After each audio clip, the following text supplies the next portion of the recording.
Even plants are not designed to be in our body. And why does that matter? Well, it matters because plants are living organisms and they like to stay living organisms. And if you eat them, they die. They use different means and defenses, but one of the main defenses is actually by being poisonous. They make about 1 million different chemicals, and the vast majority of them are a defensive in nature because they're stationary. They can't move, they can't run away, they can't fight back like an animal can. Seed oils and sugar perfectly track with heart disease. Saturated fat and animal fats actually come down. It's actually reciprocal. And that's actually been shown by the Journal of the American College of Cardiology that saturated fat is not connected with heart disease at all. So there's no upper limit on the amount of saturated fat you can eat as per the #1 cardiology journal on earth. 5 years ago, every doctor on earth would say diabetes is not possible to reverse. It's not possible. It's a chronic illness. It only gets worse. That's not true. Welcome to the Plant-Free MD podcast with Dr. Anthony Chaffee, where we discuss diet and nutrition and how this affects health and chronic disease, and show you how you can use this to optimize your health and happiness, both mentally and physically.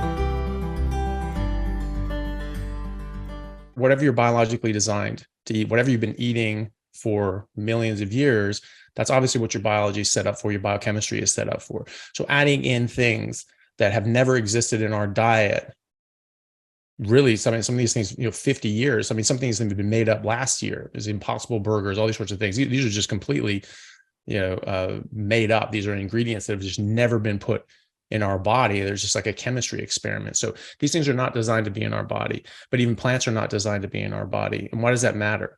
Well, it matters because plants are living organisms and they like to stay living organisms. And if you eat them, they can die, right? Or if you're eating their seed or their nut, that's a baby that is not going to make it. So they protect themselves. They certainly protect their babies, and they use different means and defenses. But one of the main defenses is actually by being poisonous and using chemical deterrents. They make about 1 million different chemicals, and the vast majority of them are a defensive in nature, right? Because they're stationary. They can't move. They can't run away. They can't fight back like an animal can.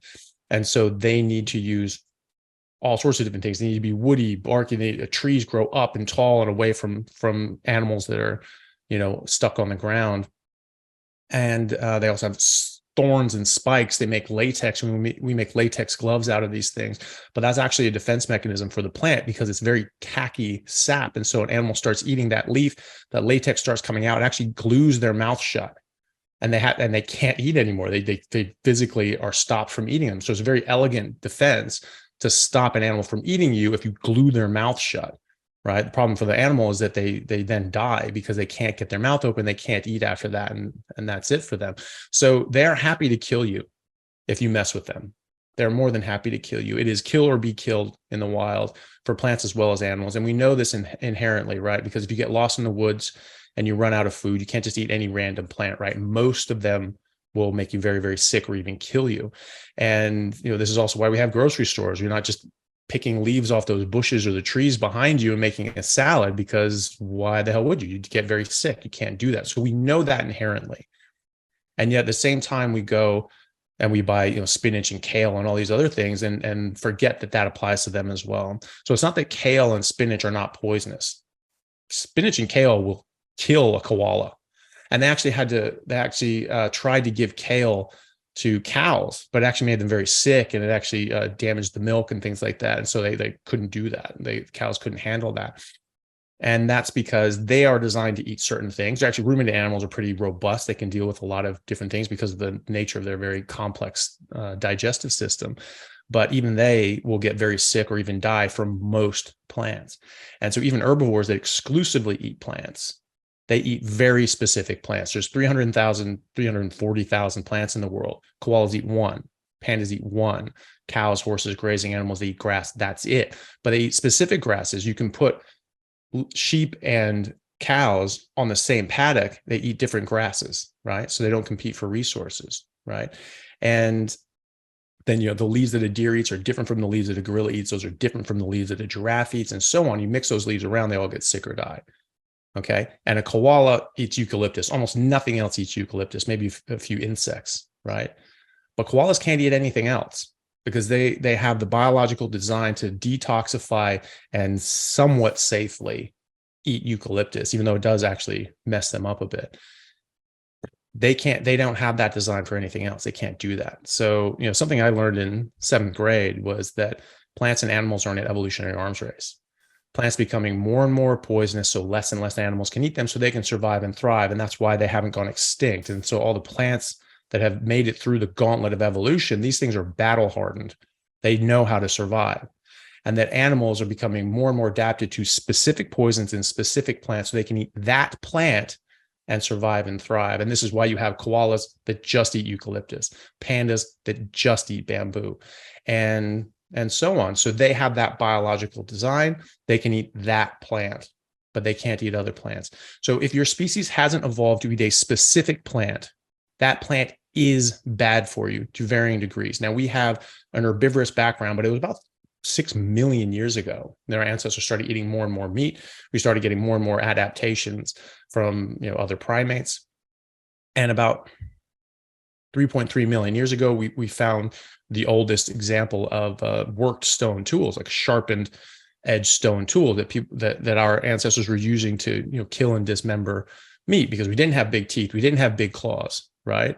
So we had to figure out tools. We had to use pound stones to crack open the skulls of animals and get at the brain. That was early scavenging. We have evidence of that going back millions of years before the worked first sharpened stone tools, right? So we've been using tools for millions of years. We didn't have the physical characteristics like a lion did to just kill and dismember and eat animals. So we had to figure things out. We had to develop our brains. We had to develop tactics. We had to develop tools, which is why we got smarter and lions got toothier, right? And that's also why we live in houses and lions don't, because what we use our brains for to make tools to go hunting, and we made those tools for, we could apply that tool making and intelligence to other things, right? And so that was, I think, definitely a leg up. I'll take the houses over mane and claws. Thank you very much. And so that's the direction that we went. But for about the last 3 million years or so, we've been nearly exclusively eating meat. And when the ice ages started, because there weren't any ice caps or ice or anything like that before about 2.5 million years ago, that's when the ice ages started happening. We're actually still in the middle of an ice age. That's why we still have ice caps. Those are not normally there. And as those ice sheets are coming down, you're killing all these plants and animals that survived on them. Who survived? Well, our ancestors that were already hunting, that were already eating meat, that were already able to survive on an only meat diet. And those are the ones that survived. And that's the ones that we came from. And other pre-human species actually died out around that time and went extinct. They were more reliant on plants and they couldn't make it. So during that time, people think like, well, the vegans will tell you that, as ice sheets were coming down, people started moving towards the equator, right? Because that's where the fruit and the honey and the bushes were, right? Well, that's actually wrong. The fossil record, I mean, a lot of people will just make things up. So always challenge people. If someone is saying something, you're like, okay, that doesn't sound right. It's like, where's your evidence for that? Ask them to prove it. They generally will not be able to do it. Maybe there's like a blog or something like that somewhere, but there will never be any hard evidence of these sorts of things. So it's, people were moving towards the equator. No, they weren't. The fossil record is very clear. People were as the ice sheets were coming down, people moved up into the ice, because that's presumably where the megafauna was that they wanted to hunt. And so during those ice ages, there were no plants available. There was no fruit. There was no honey. There was none of that available. What was available was meat. And this is when we became apex predators. We weren't just scavengers. We weren't just sort of getting what we could. We all of a sudden became able to take down a mastodon and eat the whole thing, right? And this is when our evolution really started taking off. We were much shorter. Brains were smaller, but the brains were growing. Our height were growing for millions of years. But then at this point, it has this exponential growth, and our brain had the fastest growth of any sort of species in the fossil record. And that came up and up and up and up and up and up, exponentially increasing until about 10,000 years ago, bang, sharp decline. And in fact, there's a line at the agricultural revolution, 8,000 years ago or so, right before that, when the megafaunas died out about 15, 20,000 years ago with the last ice age, right? So we already our food supply has been disrupted. So we've been eating mastodons and giant sloths for millions of years, and now all of a sudden they're gone. You have certain places that had like buffalo and all that sort of stuff. They were still able to sort of do that, or the, different areas with horses and all that stuff. But a lot of people sort of didn't have the right hunting food supply. So they started turning to hunter gatherers. Before that, it was just hunters. Now it's a bit hunter gathering. And then some of those hunter gatherers switched over to farming and agriculture. There was a line right there at agriculture, right before agriculture, even when people were not even eating a lot of megafauna, but hunting and gathering, they were still 5 inches taller, 11% larger brain capacity. They had better teeth. They had big jaws. They had perfectly straight teeth. They didn't get cavities. They didn't get, crooked teeth. They had all of their four wisdom teeth would come in. And directly after agriculture, so this is not thousands of years down the road, this is directly after agriculture came in, people started eating a lot more plants. They were, again, 5 inches shorter, brains were smaller, brain capacity or brain size reduced by 11% directly after agriculture, and it stayed down. Our brain sizes are smaller now. They're smaller than they were before agriculture. We are dumber than we were before that. And this is 100% developmental. This is not genetic. We know that because there's a sharp line. And when you get away from that, people are taller. You start eating more meat. You have people in Asia or Europe or whatever, and they've had different famines with communism and so forth. They're short, stunted statures. And then they come to America, they come to other Western countries, they have more access to meat, and their kids are 6'4". Right? You have these tiny little 5'2" parents, and the kids are 6'4". Right? That happens regularly. And we know that the average height of a population denotes the average health of a population. The Mongols right now, they're like on average 5'4" for the an adult male. However, with Genghis Khan and the Mongol horde, they're on average 6'4". And that's because they were eating horse meat, drinking horse blood, and fermented mare's milk. They were massive. They were monsters, and they absolutely just ravaged most of Asia and most of Europe, the largest contiguous empire that's ever existed on Earth. And like all the different histories and accounts were that these were massive human beings, that the little peasant armies in Asia and China and things like that, they like actually couldn't hit them hard enough to penetrate their armor. Whereas like the Mongols were just cleaving these people in half. It was just crazy, the difference in physical stature and ability. That came from eating meat.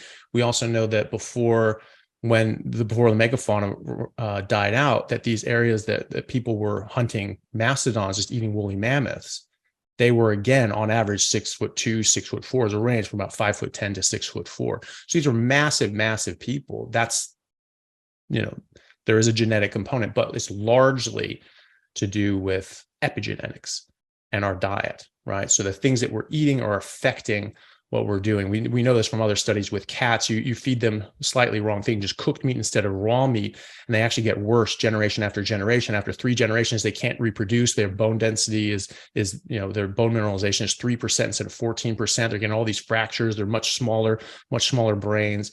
Their cheekbones don't develop properly, and that's just from cooking meat instead of giving them raw meat, right?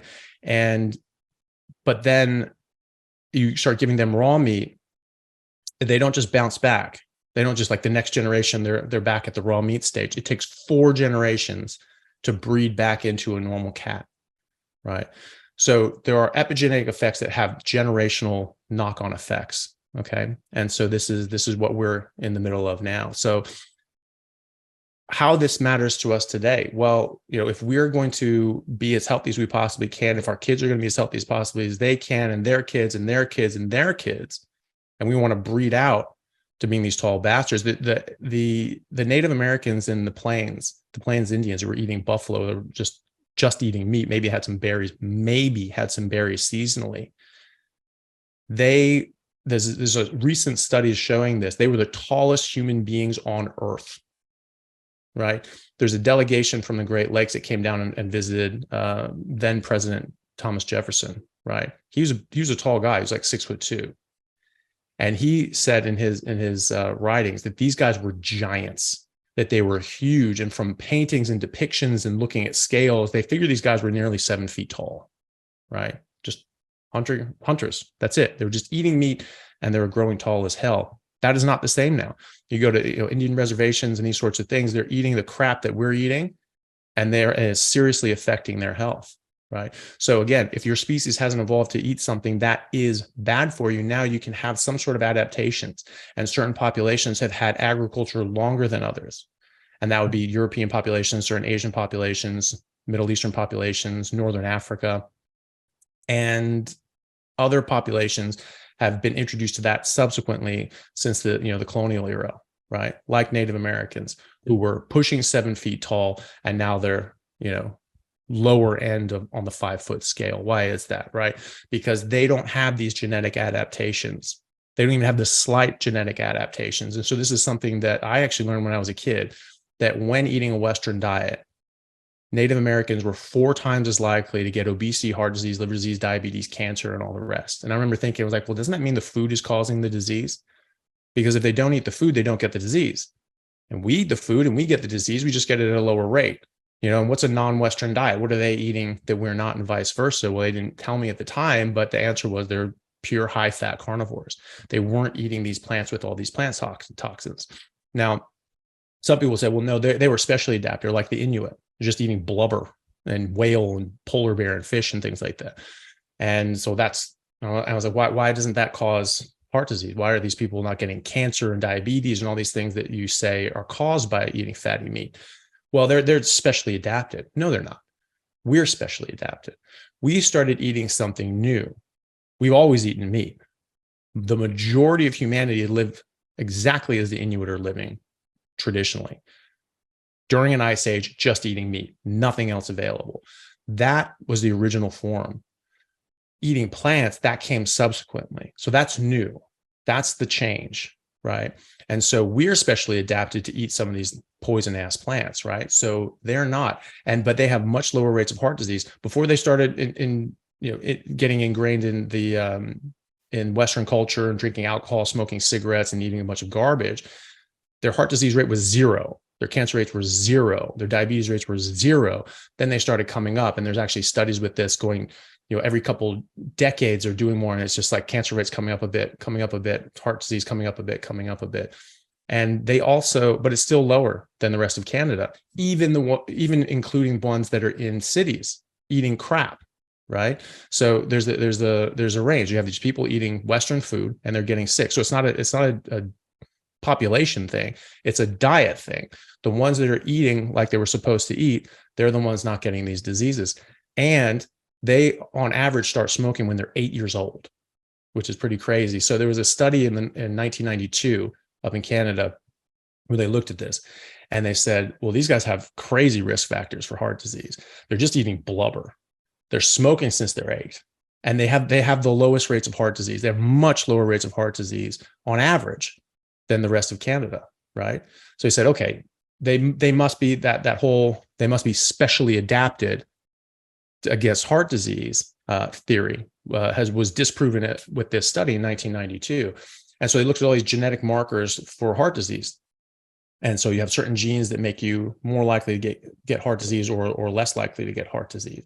They said, okay, well, we predict that they'll have all these good ones protecting against heart disease. No, they had all the bad ones, all of them. They were completely at risk genetically of getting heart disease, and yet they were not getting heart disease. So what does that mean? You have a genetic predisposition, you have environmental triggers. So they had the genetic predisposition, but they were not getting the environmental trigger unless they were eating the crap that we were eating. Heart disease, the first person to die of a heart attack that was shown on autopsy in America was around 1910. And people didn't believe it. They were like, that's bullshit. It's just like, no, there was this blockage in the coronary artery and the muscle died. And that's what I think killed this guy. And they're like, we've never heard of that. We've been doing autopsies on people for hundreds of years. No one has ever described that. And you make your name by describing a new pathology. That's how you go down in the history books. So many things are named after doctors, previous centuries that have discovered, various things.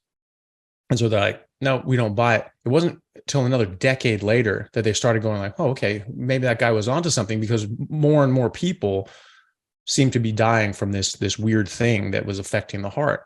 A decade after that, in the 1930s, heart disease is the number 1 killer in America. 20 years earlier, it had never been heard of, had never been seen. Now it's the number 1 killer in America, right? What was happening at that time? We were actually eating less meat in the 20s and 30s than we had for 200 years. So all the 1800s and 1900s, the 19th to 20th century, we're eating much more meat, sort of troughed down. We're eating a lot more meat at the beginning of the 1800s.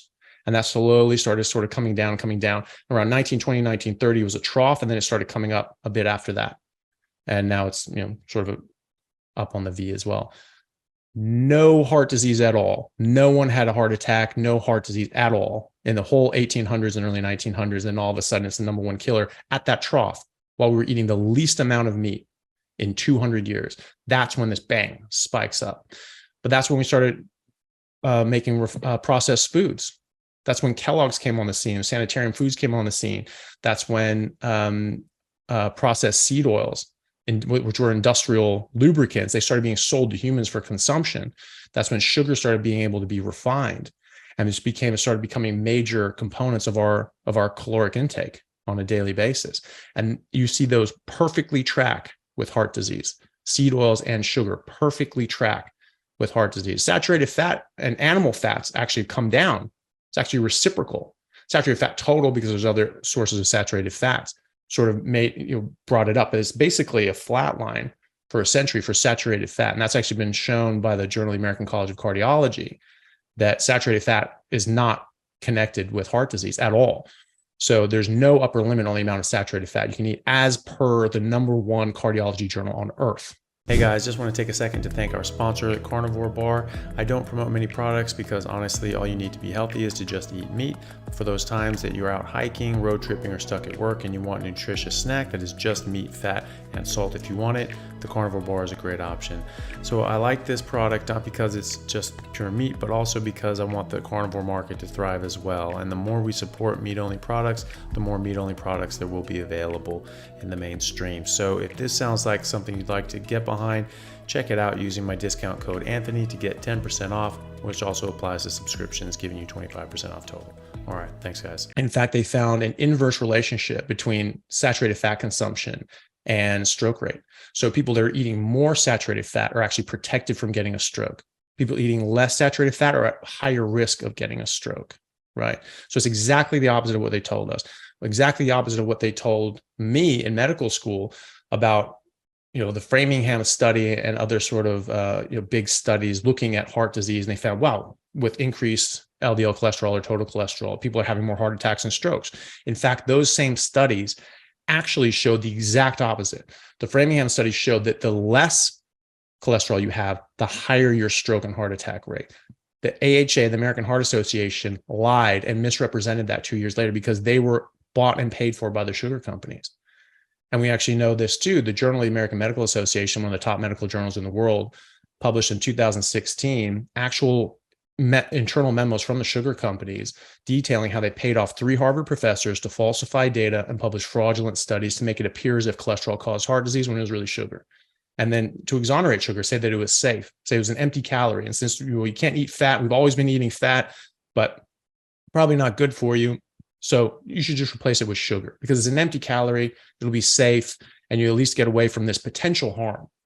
And that was bought and paid for. And so people like Ansel Keys was one of these people who was a very famous scientist, but completely corrupt and completely in the pay of the sugar company. So one of those professors from Harvard was named head of the USDA. And he was the one who authored and published the 1977 USDA declaration saying that cholesterol caused heart disease and saturated fat increases cholesterol. Stop eating both. And it changed the world. And we've reduced our red meat consumption by over 33%, obviously, because that's worse. We reduced eggs as well and reduce our cholesterol and saturated fat consumption by 33%.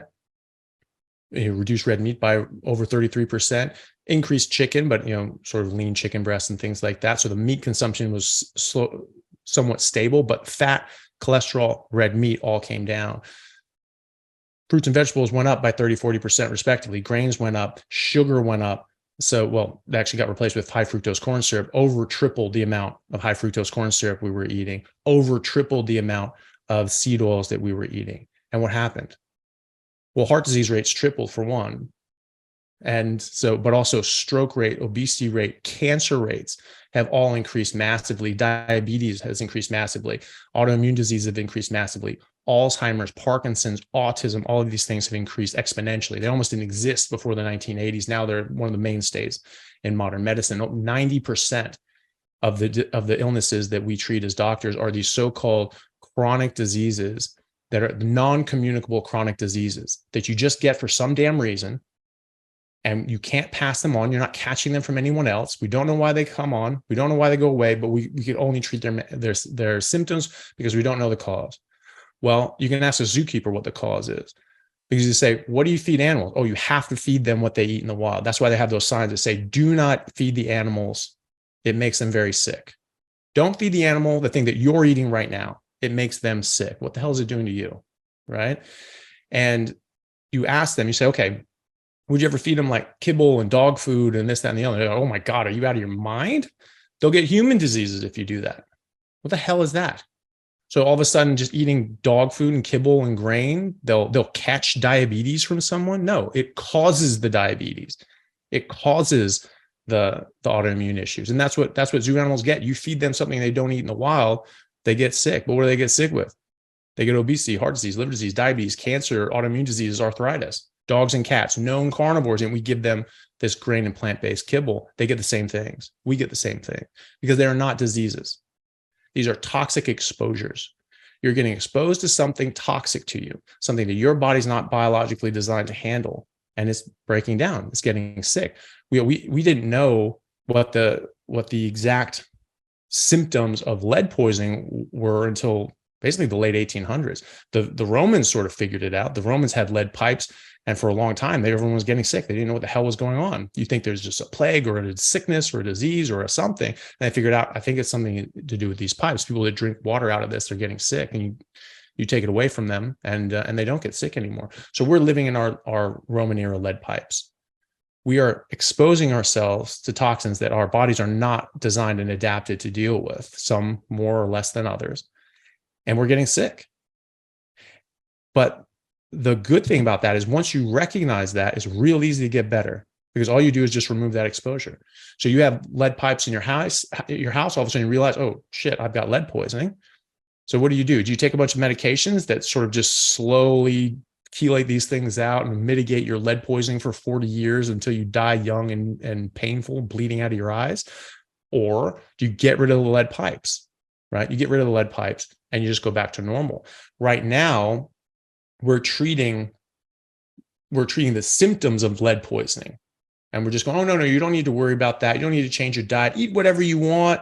Just take this pill, right? And I think that's a little more by design than maybe once thought. You know, I'm fairly cynical person, but I still try to give people the benefit of the doubt.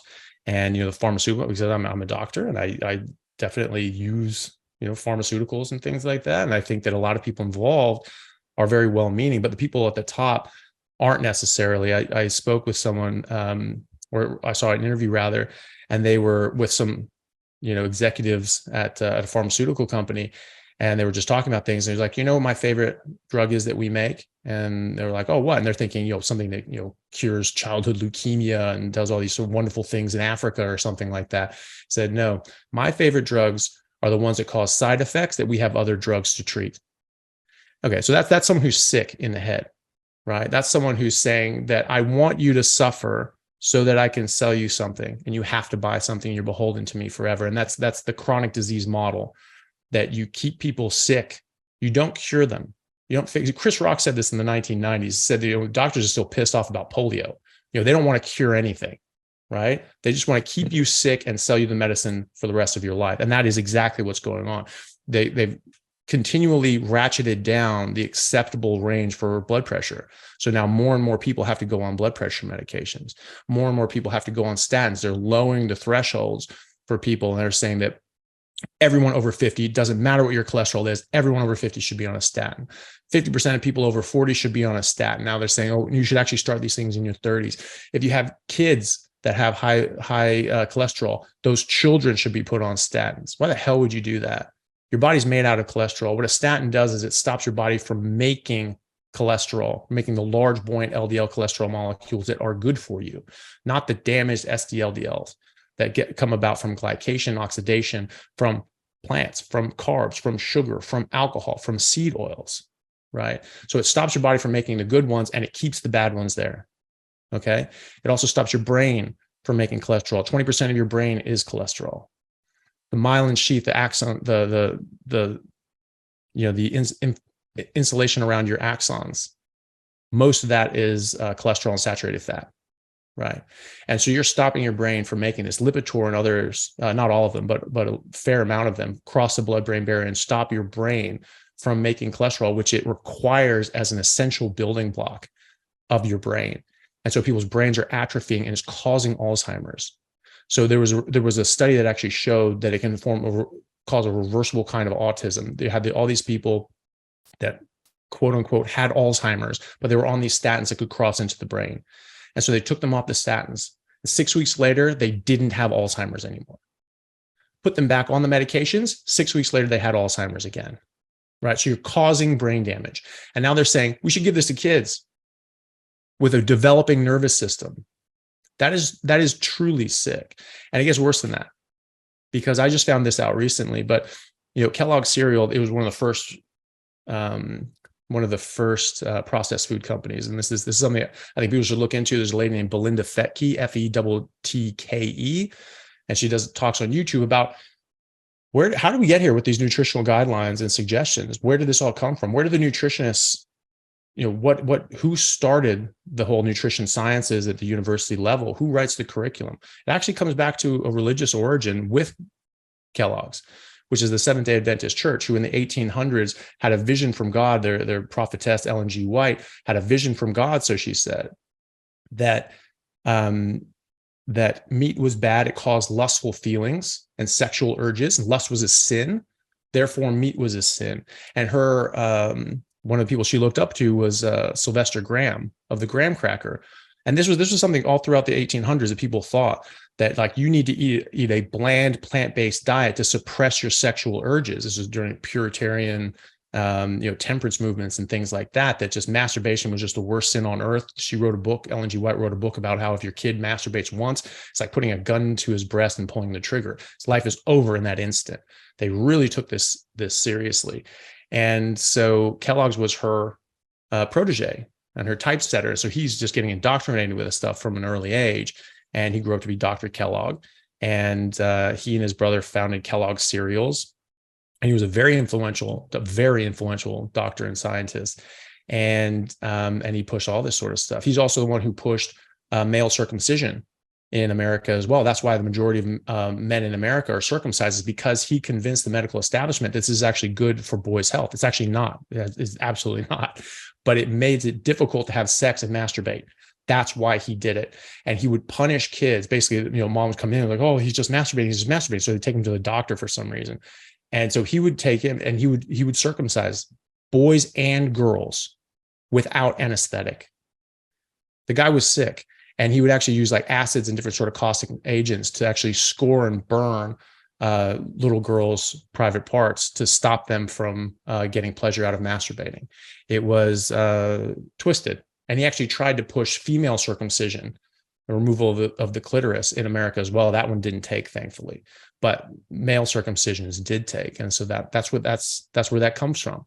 And so they started nutritional sciences. They founded, the American Nutritional and Dietetics Association in 1917 or something like that. They wrote the first textbook on nutrition in 1925. It's still, the current edition is still being used in Ivy League nutrition courses. And they still write the curriculums. They're on the boards. They're making the guidelines. They're in the WHO. They're the ones who came up with that WHO 2015 proclamation that processed meats were a likely carcinogen and that red meat were probably a carcinogen. They were Seventh-day Adventists, they were vegans, they were vegetarians, and they cherry-picked studies and omitted others. And the University of Washington in Seattle published last year saying that they looked at hundreds of studies and saying like, these are crap, these are lazy, this is lazy science, these are corrupt, these are biased, and there is no evidence to suggest that meat causes cancer or is even associated with cancer. and especially not unprocessed red meat. So why does this matter? Well, because we are getting sick, and we're getting sicker and sicker and sicker by the decade. And I think it is a direct relationship to what we're eating and what we're supposed to be eating. And the reason we're being, controlled and told to do certain things, religious in origin. Now there's massive multinational, multi-trillion-dollar food companies that have a very specific driving financial agenda.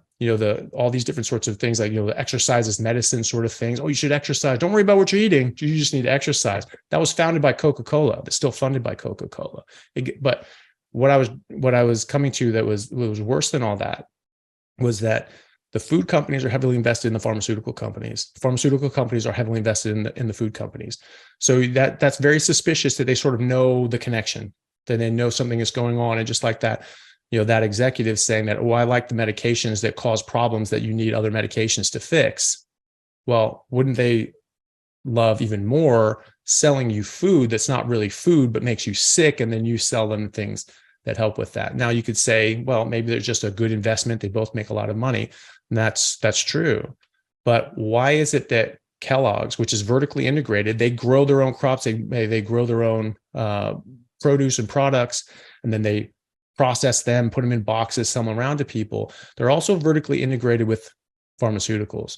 What pharmaceuticals do they make? They make diabetes medication, make blood sugar lowering medication.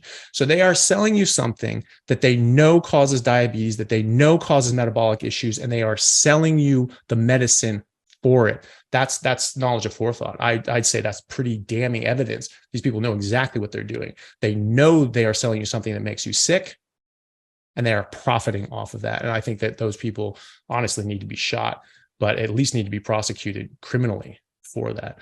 And that's why I think this is so important. I have seen people reverse diseases that are heretofore thought to be irreversible. They just don't go away. They're chronic, like diabetes.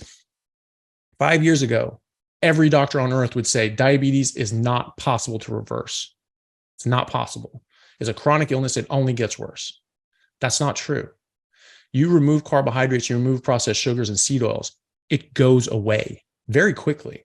And this has been shown in large clinical trials in humans, not just animals.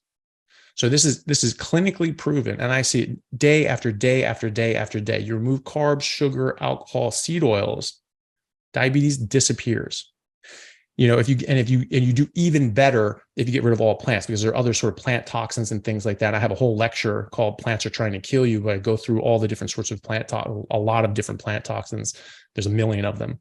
A lot of different classes of them. Some are called lectins, which are absolutely toxic as hell. Some of these things actually bind to insulin receptors, and they bind to leptin, which is your satiety hormone, makes you overeat, triggers insulin, even if you don't have carbs in your system. And high insulin causes a lot of problems in your body, huge problems. And so I have a lot of lectures on that as well. But you get people off these things, and people even going on a vegetarian diet. Some of them will improve if they get away from processed foods. But processed foods are vegetarian; they're plant-based, right? It's just processed plants, so it's highly processed carbs and sugar and things like that, seed oils, and so they get away with that, and they go to more whole foods. They will improve for a time, and then they'll start getting worse. They'll have a buildup of these toxins. They won't get proper nutrition because they're not getting the essential nutrients that you have to have from meat. There are things in meat that you have to have that you cannot get from plants or anywhere else. There is nothing in plants or fungus or anything like that you have to have that you cannot get from meat. And so if you're avoiding those things, you will get sick. Some people take supplements and they last longer, but either way, it's going to detract from their health, and it's not going to be. They're not going to be as healthy as they could possibly be. And so people going from a vegetarian diet, a vegan diet, they come to 84% of vegans and vegetarians start eating meat again and the most commonly given reason is because of health issues, because their health is suffering so much. They have to start eating meat just to get basic nutrition. They all feel so much better, and they'll have, or some people will help their autoimmune diseases. But I have people coming from vegetarian to vegans that, yes, it sort of helped it at first, but it didn't make it go away. And they're still suffering with this for years. And then they come off all plants and only go to meat, and it's gone. So it's not the meat that's the problem. It's, these other plant products that are highly processed, these industrial products that are even worse. Right. And so, and again, a lot of these studies are coming from the Seventh-day Adventist Church, but they're also coming from industry. Coca-Cola, just Coca-Cola, not even Nestle, Pepsi, Kellogg's, Sanitarium, all these other ones. Just Coca-Cola spends 11 times the amount of money on nutritional research than the NIH. Right. So 95% plus of the nutritional literature that is available on this earth is coming from very suspicious sources, people that have agendas. The DAA, the Dietetics Association of Australia, they say that a ketogenic diet is, this is a fad diet. There's no real evidence. There are literally thousands of studies in humans and tens of thousands in animals showing that a ketogenic diet reverses massive amounts of chronic diseases, helps in cancer, reverses diabetes, reverses Crohn's disease, all these sorts. They puts these things in remission that are thought to could not have been put into remission. And that's just removing carbs, right? And so we're saying, no, that's a fad. But the vegan diet's very healthy. Vegan diet, a well-designed vegan diet is really good. But you do have to worry about these pesky things called nutrients like B12, D3, K2, vitamin A, retinol, iron, and all these other sorts of things. But if you account for that, that's okay. I was like, okay, you're a nutritionist and you're promoting a diet that is lacking in basic nutrients. Like, you're clearly an idiot or corrupt. And in fact, they're corrupt. So they only put out 4 studies to back up their claim that a vegan diet is good. Every single one is either by a Seventh-day Adventist or by an employee of Sanitarium Foods, which is owned by the Seventh-day Adventist Church. It's still owned by them. They get tax exempt status. Walter Willett, the top nutritional researcher at Harvard, he's a Seventh-day Adventist, right? Pritikin, people know about him. There was a heart healthy Pritikin diet back in the 70s and things like that. He was an adjunct professor at Loma Linda University, which is the Seventh-day Adventist medical school and medical center. These guys are all wrapped up. They have their little grubby fingers, everyone in the world. There are 22 million people. Most of them are very nice people. I know several of them. And they all say like, no, that's all true. From the top down, this stuff is really hammered through, and it's very, very corrupt. They're pushing this from a religious agenda and now a financial agenda as well. And so I think that it is probably one of the most, it's absurdly corrupt, but it's also one of the most important things that we're dealing with, because you're talking about billions of people. This affects everyone. You've had billions of people be damaged and had their lives truncated. We're designed genetically to live 120 years. I don't know if you guys know that, but genetically, according to our chromosomes, we should live 120 years on average, meaning that if you just stay out of your own way and just don't mess up, you should live to 120 years without doing anything special, without taking any medications, without going for a jog. You should make it to 120 just by being here. Why are we dying in our 60s and 70s? Why are we sick since our 30s? Why is it that after you get into your 30s and you just start crashing down? I'm 43 years old. I have more energy now than when I was 26. And I say 26 because when I was 25, I was only eating meat because I learned how toxic plants were in college. I took cancer biology and found out they had 136 known carcinogens just in Brussels sprouts, over 100 in mushrooms, over 60, 80, 90 in spinach, kale, lettuce, celery, cabbage, cucumber, broccoli, tomatoes, potatoes, everything that you've ever put in your mouth that grew out of the ground. Every single one of those things is trying to kill you. And that's what my professor of cancer biology said to us, because we were just blown away by this. And there's actually 10,000 times more naturally occurring pesticides in the plants that we eat than the pesticides we spray on them industrially. And that was proven out of a study from Professor Bruce Ames in UC Berkeley in 1989. And that the pesticides were not as toxic as the naturally occurring poison. So mushrooms were 500 times more likely to cause cancer than the pesticides that were being used on them, right?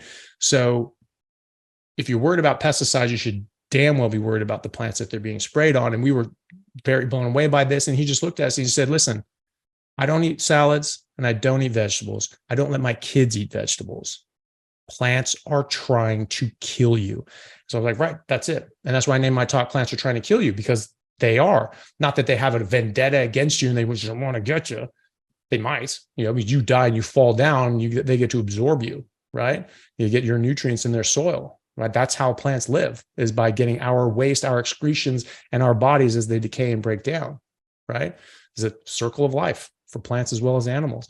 So I stopped eating plants when I was 20. I sort of started coming back to it when I was 25, playing professional rugby in England, just because I'm just, frankly, the meat sucks there. And like, I couldn't get anything that wasn't like slightly breaded or crumbed or something like that. And so I was just like, all right, well, dose makes the poison, maybe just a bit of crumbing on chicken 2 times a week. That was enough to take me off my game and not feel great. And all of a sudden I'm getting, injuries and just sort of sore and this and that. And I wasn't playing. I was like, why don't I feel as superhuman amazing as I normally do? Am I not working out as hard? Am I not pushing myself? I'm 25 now. Is that just over the hump and I'm just dying now? That was the only thing I could figure out. I didn't know what the hell else was going on. Looking back now, that's when I started eating a little bit of things that come from plants. But that opened the door, because now I wasn't thinking, I will not touch anything that comes from a plant. I wasn't doing a carnivore diet. I wasn't thinking, hey, we're actually apex predators and I'm living how we're supposed to live biologically. That makes sense that I feel so good. I was just like, I'm not touching plants. And then all of a sudden, I'm like, well, maybe a little bit of plants isn't that bad. Well, maybe a little more isn't that bad. And then it was just, it was done from there. I feel better now at 43 than I did at 25, just coming off of a carnivore diet, right? And so you don't have to break down and get older and get sicker in your 30s, in your 40s, in your 50s, in your 60s. 60 is middle-aged, 80 is middle-aged, 90 is late middle-aged. If you die anywhere below 120, you died young. And so we have people dying 5 decades early, and we're calling that, oh, they had a good life. No, they damn well didn't. They were robbed of half a century, and that's half a century of life. And what were they like for the 5 decades leading up to their death? They were just getting slowly worse until they passed away. And people say, oh, I don't want to live 120 years, because you're thinking about aging in the same way that people do now. You're thinking of someone who's in their 70s and they're crippled and frail, and you don't want to get even more crippled and frail and just be like just drooling in a chair for 40 years. That's not what I'm talking about. I'm talking about how the Native Americans and the Plains Indians were living at 110, 120 years old with a pack on their back following the buffalo herds, living an active, adult, healthy lives. This is chronicled in multiple histories, in multiple books. Dr. J.H. Salisbury was a New York doctor where the Salisbury steak was named after. He did a 30-year research project on the optimal diet for humans, and he lived with the Native Americans. He said these guys were living to be 110, 120 years old, and they were up and active and around, all these sorts of things. They never lost their mental capacity, and physically they were perfectly able to live a normal life. Obviously, they weren't as healthy and robust or as strong and robust as they were before, but they were extremely healthy and extremely able to have active, healthy lives, and their brains worked is the most important thing. And he found, this is long before processed foods, this is in the 1800s. He found that people who were just eating more plants and grains were getting diseases other people simply weren't. And that you could cure those things like rheumatoid arthritis, like Crohn's disease, like chronic Lyme disease, like gout, like tuberculosis. You could cure these people by putting them on a pure red meat and water diet. 100 years before any effective medications for any of these things, he was curing people. And he wrote a book called The Relation of Alimentation and Disease. Alimentation is your digestion. So the relationship between the things we eat and the diseases we get, which is exactly what I'm talking about. The things that you're eating are causing these diseases. And the simple solution is to not eat it anymore. They go away. And I get dozens of messages from people every day. I have hundreds of patients that I see that just completely are reversing all of these diseases. Like, no, that can't happen. All of a sudden it did happen. Their doctors go, how the hell did that happen? Some of them are smart enough to go, okay, I want to know how you did that. I want to know what's going on. I want to know more about this. And others are just like, it's a fluke, whatever. I'm not going to pay too much attention to it. Those are idiots. Those are people that just don't want to pay attention to the world around them. And that's sad, but that's a lot of people. But there are more and more and more, people like yourselves that are interested in this, but also doctors that are like, how I want to help my patients.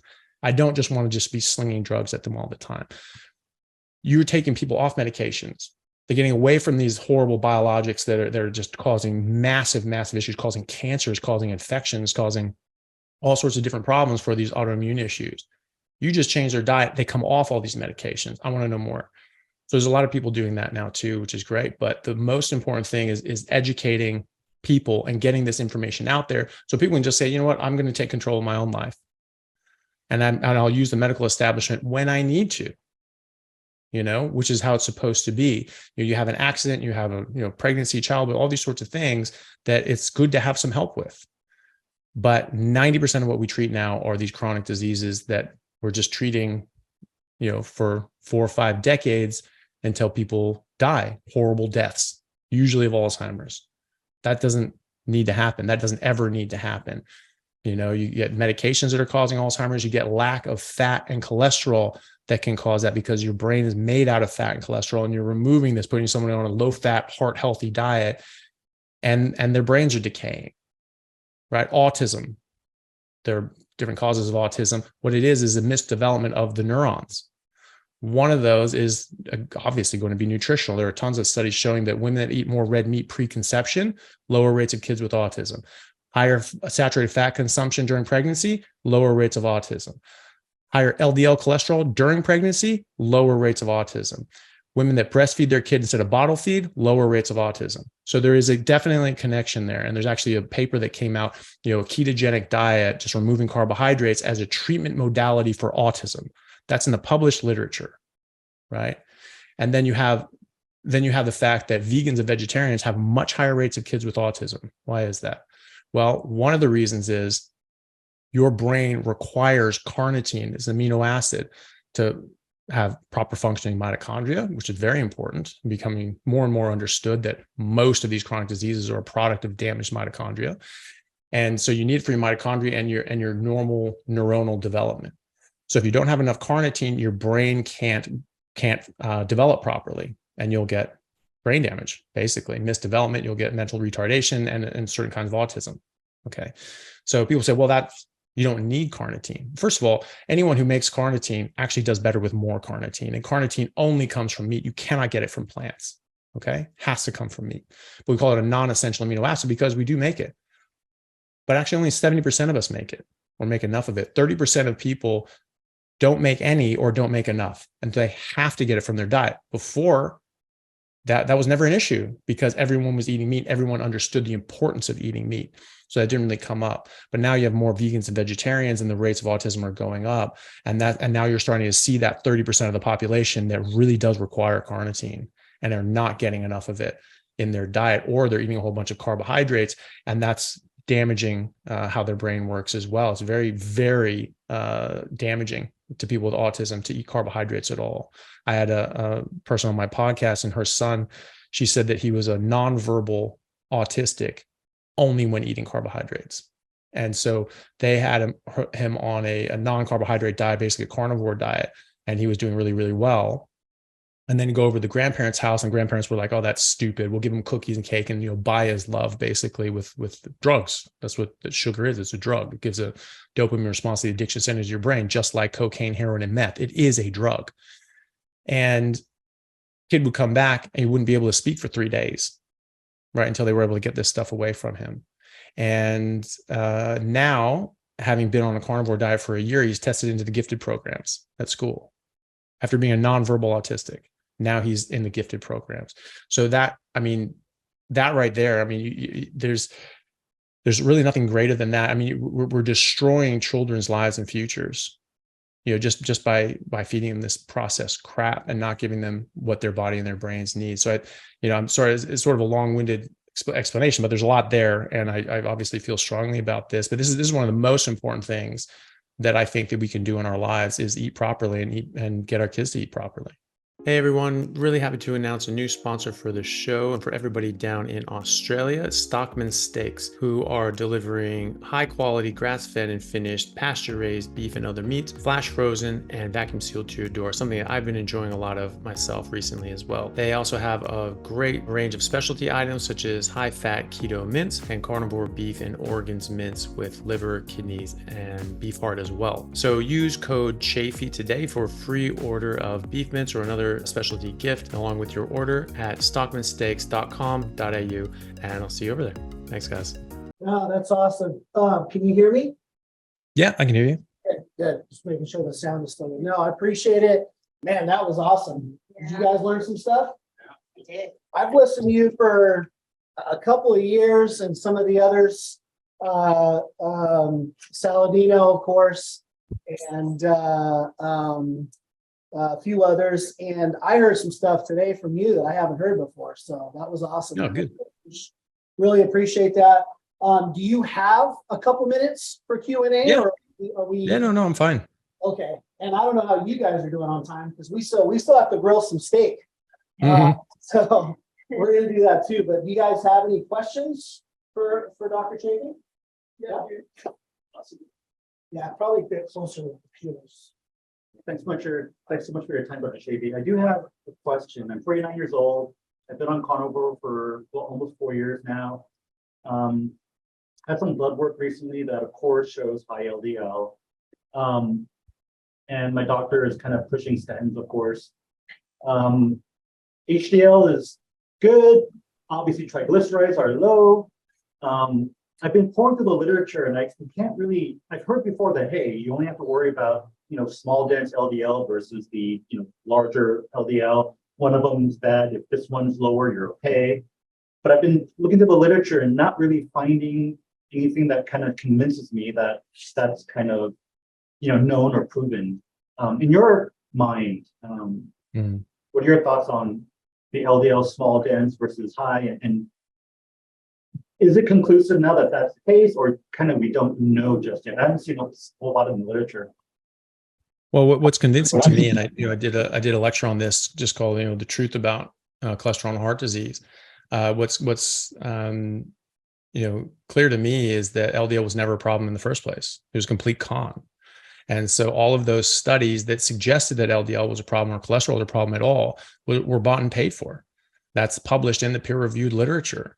It's published in the peer-reviewed literature that the Framingham study was misrepresented, that the actual studies show that lower cholesterol equaled more heart attacks and strokes. There was a study with 11 million people, one of the largest studies ever done in the world, showing that people with higher LDL, any kind of LDL, small, dense, large, buoyant, whatever, there's over 100 different kinds of LDL in the first place, right? And so, just saying LDL means nothing, right? But in this study, doesn't matter what kind of LDL they had. People that had higher LDL cholesterol, lower all-cause mortality. What does that mean? They lived longer. You have more LDL, you live longer on average with 11 million people. So you have a study that said, oh, well, 200 people and this, that, and the other. Who gives a shit? 11 million trumps that, right?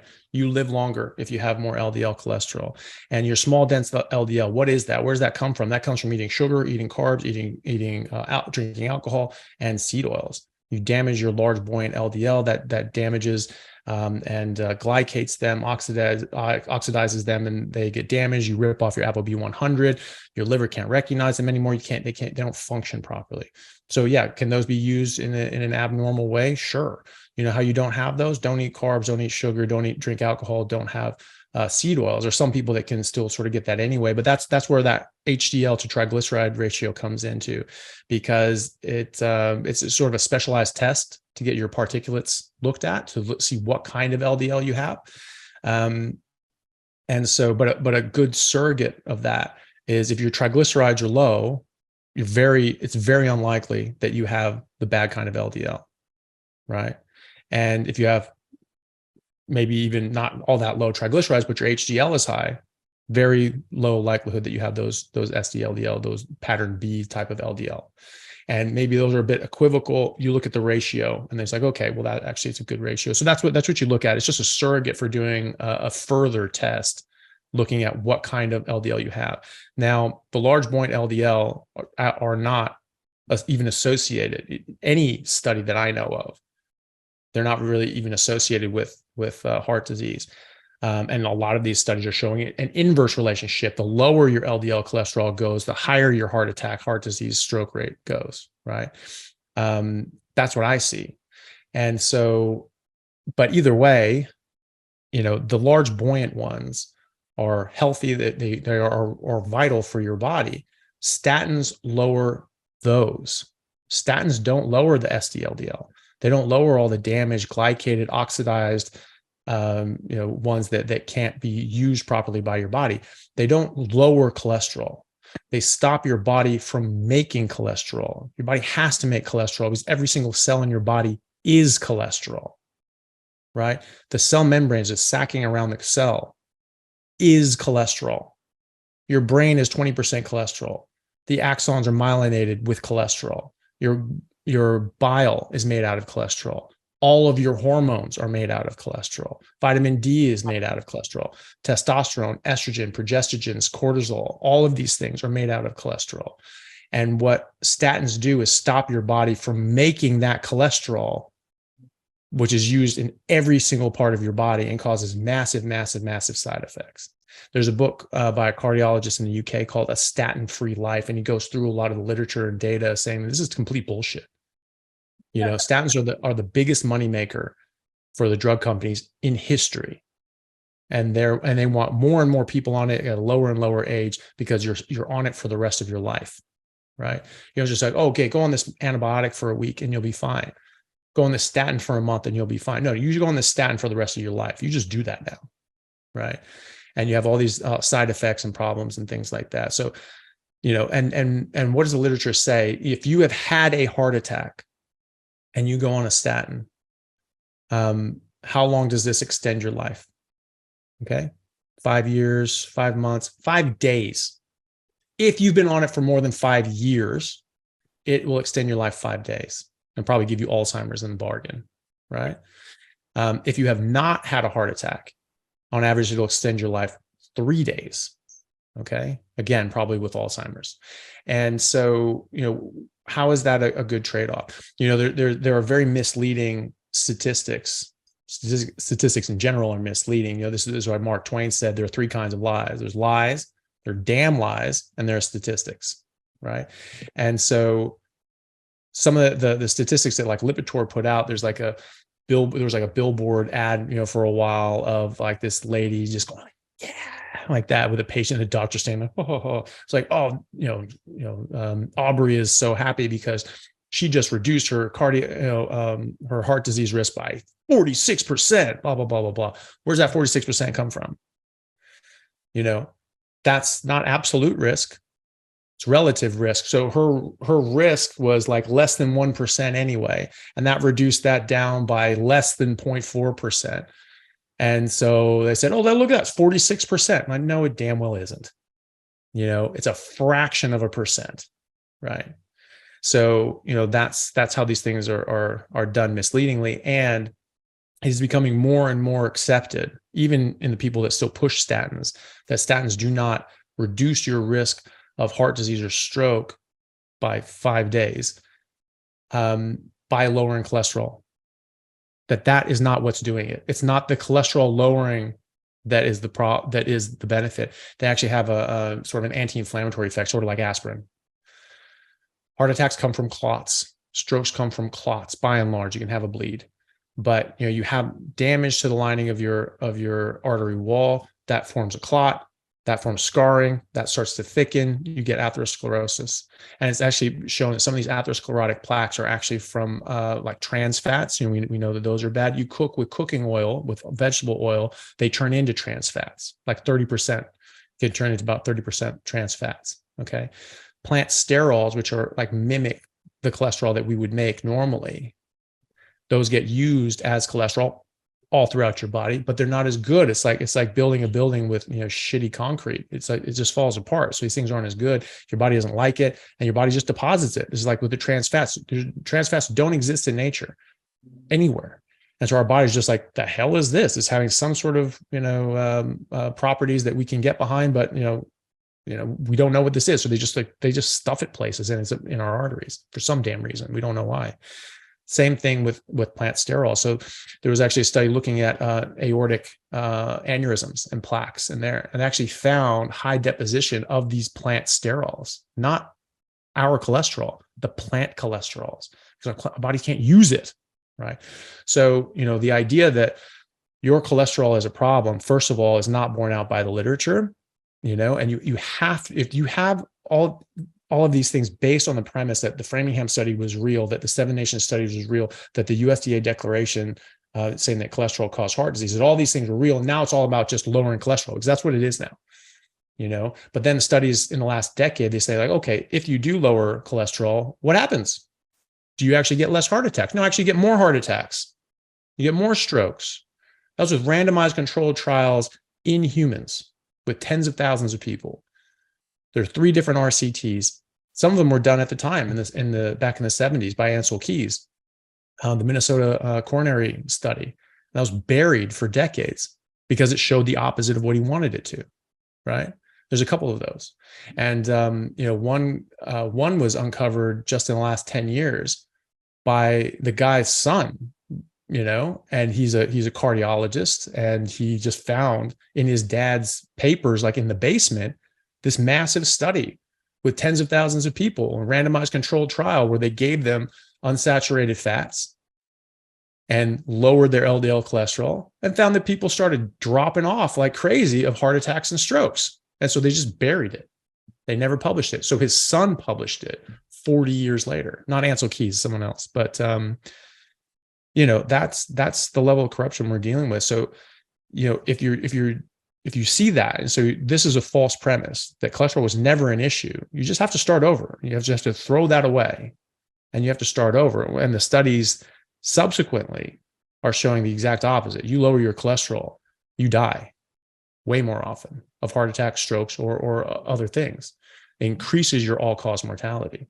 So to me, I literally just don't test cholesterol unless someone just like really wants to check it. And I was like, okay, well, I'll show you. Your HDL is going to go up, your triglycerides are going to go down. I couldn't care less about your LDL unless it's too low. I want it up, right? And so, to me, cholesterol was never the issue, and statins certainly aren't the answer, because they don't lower the kind of cholesterol you want to get rid of anyway. SD-LDL, large-borne LDL, do not increase your risk. In fact, they protect you from heart disease and cancer and infectious disease and all these sorts of things. Just LDL in general does. But just normal LDL, even in studies that still show maybe an increased correlation or something like that, it's very little. SD-LDL, but pattern B, is like a 70% increased risk association, right? So like 1.7 times increased risk of heart disease or strokes, cardiovascular disease, atherosclerotic cardiovascular disease. But metabolic syndrome is 600% increased risk. So a 6x increased risk. And diabetes is a 1000% increased risk, or 10x. Smoking is around the same. So, even the SDL, I'm just not getting out of bed for that. I'm going to address the metabolic disease. I'm going to address the diabetes. I'm going to address the smoking and the alcohol. Those are going to get more bang for your buck. And those are actually, very well established, being connected to heart disease. And the things that are going to cause metabolic syndrome and cause diabetes are also going to cause the SD-LDL. So you address the metabolic issue, and the rest of it takes care of itself. Got it. Thank you for that. If I were to send some papers to my doctor, like, can you point me to like that 11 million person study? Is that in JAMA, or is it somewhere else? I'm gonna take a look. I've got it on my phone.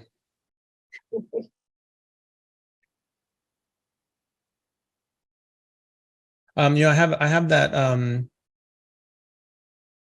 that one, the talk I do on my YouTube channel, just called the truth about cholesterol and heart disease, or heart disease and cholesterol. And that has a lot of links. It doesn't have all of them. I don't know if it has that one. It probably does though, but it has a lot of them. If you wanted to, you could even email it to me, and I'll forward it to him for you if you don't see it right there. Yeah. So it's called lack of association, or it's in the BMJ, so the British Medical Journal. So it's one of the top journals, and the title is called "Lack of an Association or an Inverse Association Between Low Density Lipoprotein Cholesterol and Mortality in the Elderly: A Systematic Review." So this goes through systematic review of all the different literature and all that sort of stuff. And so people over the age of 60, the higher your LDL cholesterol, the longer you live, less likely you are to have Alzheimer's, Parkinson's, strokes, dementia, things like that. Thank you so much. Yeah, no worries.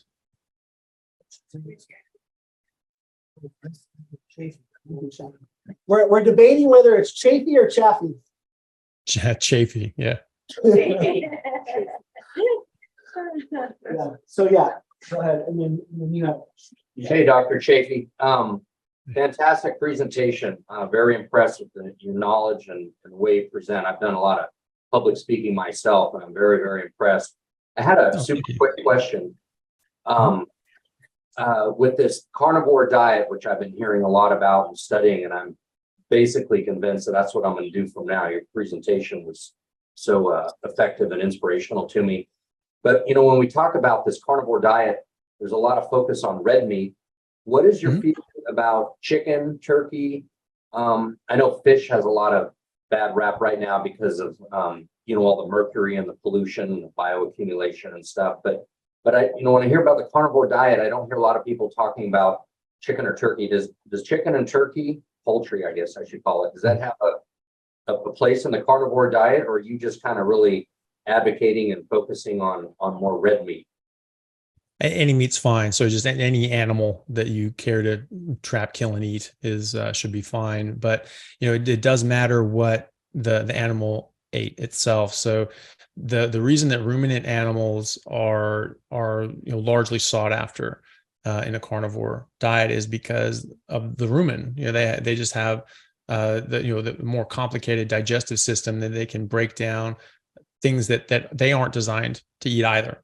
Right.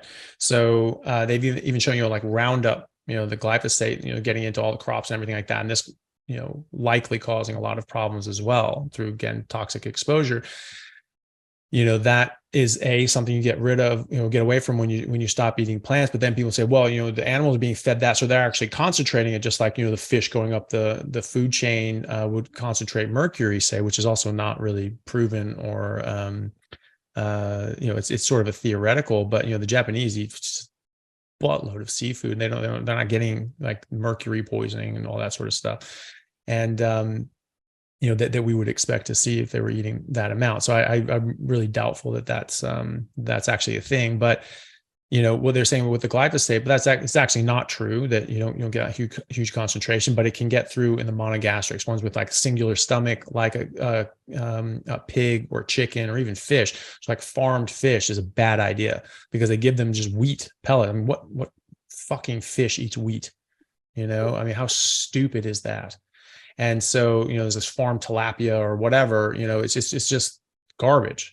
And so they don't have the omega-3s. They have tons of omega-6s. Omega-6s largely come from these seed oils and these plant oils and there's linoleic acid and things like that. That's where that comes from. And so you feed that to the animals. They can't process it. You can't use omega-6s as energy, so they don't like burn it. It's fat, but it's not accessible. You always say it's like, oh, it's a calorie. Well, that's stupid because omega-6 is a fat, so it should have 9 calories per gram, kilocalories per gram. And yet it's not. You cannot use that for fuel. You cannot use that as energy. So that's dumb. You know, these things are complex organic molecules that have complex chemical interactions in your body. Every single carbohydrate reacts differently in your body. Every single amino acid reacts differently in your body. Every single fatty acid reacts differently in your body. Right. You know, omega-6 and omega-3s they're almost identical molecules. They just have a switch on where their bond is in you know, one carbon group or another. It completely changes their chemical properties, right? Nearly identical in the atoms that they have and the calories that they have if you were to burn them. Completely different chemical interactions in your body. And so you can ignore that. Anyone who says calories in, calories out, just ignore everything they ever say after that for the rest of their life. It's just not worth wasting your time and your mental energy.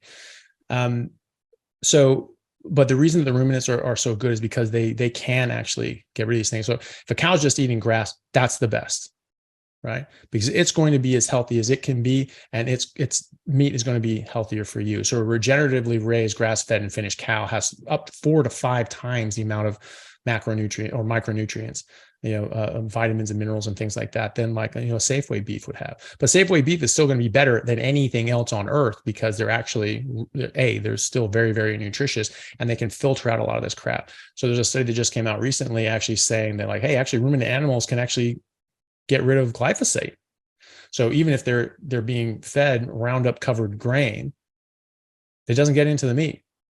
So you're saying on that point real quick, sorry to interrupt, but just on that point, if people are eating, if they can't, afford quote unquote, grass-fed ruminant meat, and they're just grabbing, Safeway meat, that's still a better option than the alternative of vegetables. Basically any alternative. Yeah. Right. Yeah. So I think of it sort of as the Olympics, right? So, person who got silver medal at the Olympics, right? Well, they lost to gold, right? But they also beat everyone else on earth, right? So it's not too bad. You get silver at the Olympics, you're not going to get, kicked out of your parents' house. It's like, it's fine. You'll get a gold star. You'll get a silver medal and a gold star on the fridge, right? So it's fine. The majority of what I eat is just Costco beef, because that's what I have access to.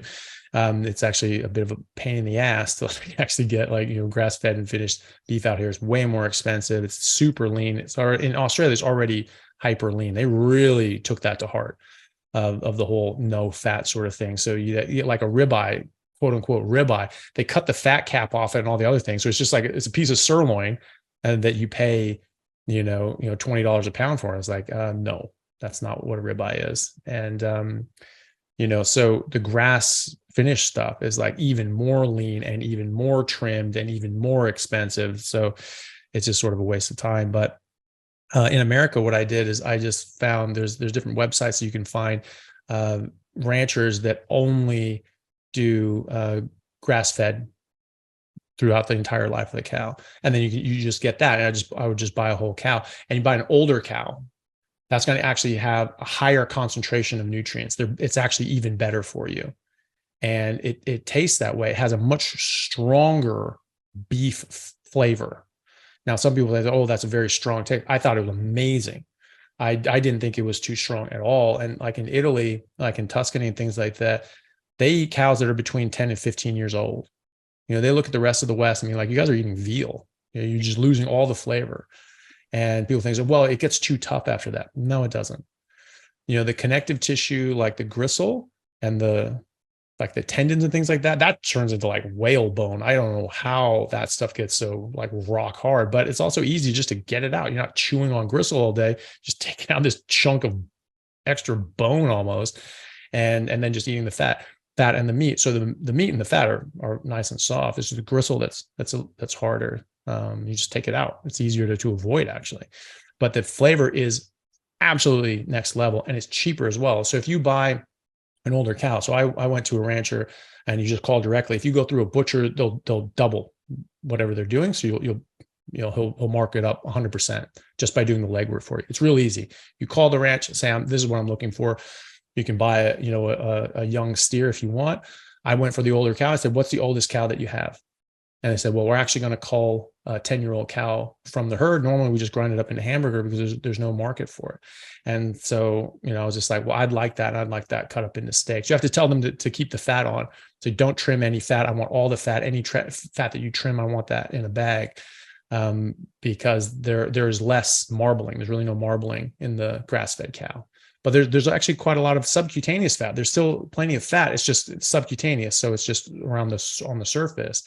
And around the organs as opposed to in the muscle itself. So you want to get as much as you can. And it was cheaper, because he, was basically making almost nothing off the older cows because it just went into hamburger and that wasn't very valuable. And so he was making more money and I was getting it cheaper as well. So I think it was like $2 a pound, something like that. For an entire cow is the best meat I've ever had in my entire life. And like I ate this stuff and I just felt like supercharged for the rest of the day. And so that's something you can do in America. Can't do it here. So I've just been eating Costco beef and perfectly fine. Awesome. All right. One more question, I think, here. Mm-hmm. Oh, I just had a question about, so when I eat meat, then I need some kind of fiber to go along with it. What do you recommend? No, you actually don't want fiber. So, why does fiber go out? Why do they say, oh, you want that to bulk up your stools? Well, why is it bulking up your stools? Because you can't actually absorb it. You can't break it down. You can't digest it. So it is by design something we are not supposed to eat. Millions of years ago, we could do it because our appendix wasn't the size of your pinky. It was 4 feet long. It was called a cecum. And that's where fiber would pack into and break down. We cultivate certain bacteria in that part of our gut that would actually eat the fiber. So it's actually no vertebrate animal can break down fiber. So even herbivores, they cannot break down fiber. It's the bacteria in their gut that eats the fiber. And as a byproduct of eating the fiber, they actually produce short chain fatty acids, which are actually 100% saturated. So even cows and gorillas that are just eating grass and green leaves, they're getting about 70% of their calories from saturated fat because they eat the fiber, but they absorb fat and protein because the bacteria are producing fat from eating the fiber. And they also, bacteria die off and they absorb that as protein. So, they're eating grass and leaves, but what they're absorbing is fat and protein. So that's what you need as well. You need fat and protein. All animals need fat and protein. And we can't get that from plant material. We can't get that from fiber. You do not need fiber. I have a video that just is called "You Don't Need Fiber." And so you can watch that.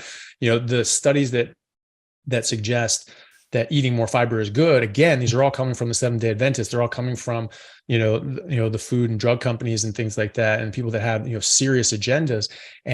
But you have to just sort of have some common sense when you're reading these things. You never read the conclusion. You read the study and make your own conclusion, right? And so what they did is they didn't compare like for like. They said when people eat more fiber, they have different improvements in their health or something like that. Okay, what does that mean, right? Most people in America if they're not eating a lot of fiber, it's because they're eating a highly processed, ultra processed diet, because you can't put fiber in ultra processed foods. That's why, the bun at McDonald's will never have fiber in it because they have to freeze it and ship it and do all that sort of stuff. Fiber doesn't freeze well. It messes up the texture. And so, you really can't do that. So if you're not eating a lot of fiber, well, I'm not eating any fiber, right? But that's not who is the majority of people not eating fiber. It's the people that are eating ultra processed foods. So you go from eating ultra processed foods, doesn't really have much fiber. Then you start eating more fiber. What does that mean? You're eating more whole foods, right? So you're getting away from eating processed foods and you get this benefit. It's not even that big of a benefit, but it's a benefit, right? But it's always compared to what? So any economist, you say something and they'll say, okay, compared to what? Compared to what? Compared to what? You need to ask that as well. We need fiber. Fiber, these studies show that, people do better with fiber. Compared to what? Compared to people eating processed food diet. So is it the fiber improving their health, or is it getting away from processed food? It's getting away from processed food, because there are studies that are actually interventional in nature that actually show that and there's a smaller study, but it's really the only one that exists. It was like 75 people or something like that, all symptomatic, all had sort of like, digestive issues, discomfort, and all these sorts of things. And they were eating a certain amount of fiber.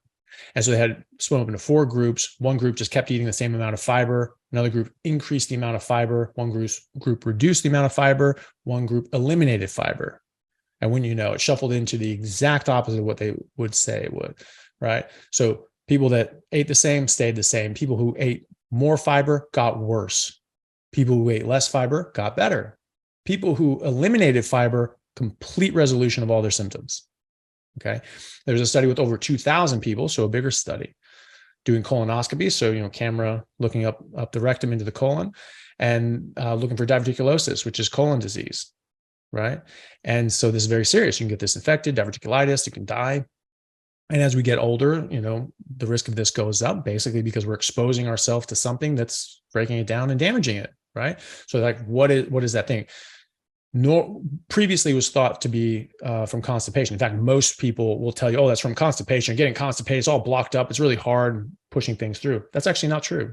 Constipation was not even associated with the development of diverticulosis, not even associated, right?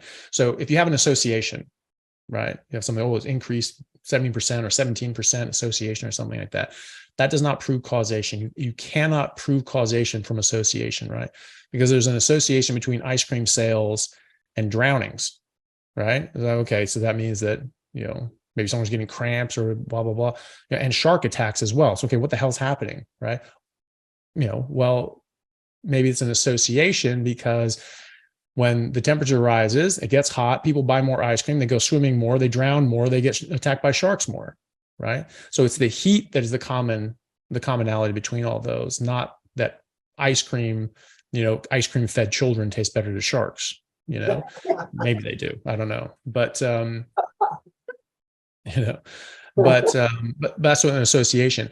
But if you have a lack of association, so you can never prove causation from association, but if you have a lack of association, that proves there is no causation, right? Because you can't have causation if there's not even an association, right? And so there's no association between constipation and diverticulosis, according to that study with 2,000 people. So it's a pretty good study. Meat was not associated. Fat was not associated. Constipation was not associated.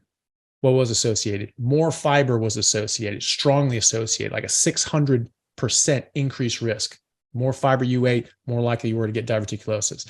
More bowel motions you had a week, more than 15 bowel motions a week. Again, 700% or so increased risk of developing diverticulosis, right? So you eat a whole bunch of fiber, you can't digest it. Your body has to get rid of it. It's in the name, it's waste, it's wasteful. You didn't need it in the first place, right? So your body has to get rid of it. And so you're going to have to go to the bathroom more and more and more because you just have a whole bunch of crap in your body, right? And so it has to go out, right? Where you don't eat that fiber, you absorb 98, 99% of the meat that you eat. You barely go at all, right? And that's by design. You won't be constipated. Constipation is not about frequency. It's not about how often you go. It's about the consistency, right? So there's a thing called the Bristol stool chart where you see like the different types of things. Basically want this thing to be sort of soft and mushy sort of thing. But if it gets dry, hard, craggly, and cramped, that's because you're not eating enough fat. Fat actually is what keeps your bowels moving and your digestion going and keeping that stool soft, because your body has a limited capacity to absorb fat. So there's no such thing as overeating fat.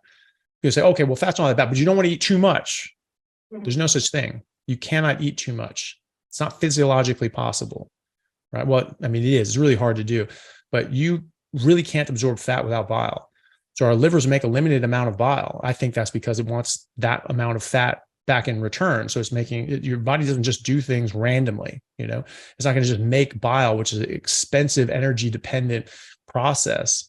If it's just just for the hell of it, right? No, it wants a return on its investment. That's why you have 4 organs all working in concert just to absorb fat. Liver's making bile, gallbladder's storing it, pancreas is making enzymes to break it down. In fact, 5 stomach sort of starts the breakdown process, and the small intestine absorbs it, right? So you have 5 organs all working together just to absorb fat. That's how important fat is. But without bile, you don't absorb fat. After bile runs out, there's really only like 10-15% of fat that you can absorb. All the rest of it goes out, right? It's usually like medium chain fatty acids. It won't even absorb all of them. So that spillover is what keeps your stool soft. And so, if you're just going once a week, that's not constipation as long as it's soft. But if it's dry and hard, that's constipation. And that's just because you're not eating enough fat. So you have to eat enough fat. You want to sort of shoot for about gram for gram of fat to gram of protein, right? And then people can adjust from there, but that's generally around, that's about 70% calories from fat. Calories, again, are useless, but in putting it in metrics that we understand, gram for gram is about 70% calories from fat. People tend to need around that. But, depending on, if you're getting constipated, you need to increase the fat. Right. If you get diarrhea, then maybe you don't need to eat as much fat because you're not absorbing a lot more fat than your body can use. Now, if you're still drinking coffee, that's a laxative. You drink tea, that's a laxative. You're using artificial sweeteners like erythritol, stevia, xylitol, those sorts of horrible things. They're, first of all, poison, but they're also laxatives. Okay. And when you get rid of fiber, now you don't have this like traffic jam that you're trying to sort of push through, a bottleneck. Now it's just sort of open lanes and you're just flooding this stuff down. So you're going to have a much more dramatic effect. So if you're drinking coffee, drinking tea, using artificial sweeteners, don't be surprised if you get diarrhea. Okay. If you're not doing any of those things, but you're still getting diarrhea, well, that might be that you're, eating more fat than your body can absorb, a lot more fat than your body can absorb. The other side of it is that if you're eating so little fat that you're actually getting very constipated, you get sort of like a pseudo obstruction, the solids aren't really going to come out very well. So the liquid's going to pour around it, and then you'll have liquid diarrhea. And that's called overflow diarrhea or spurious diarrhea.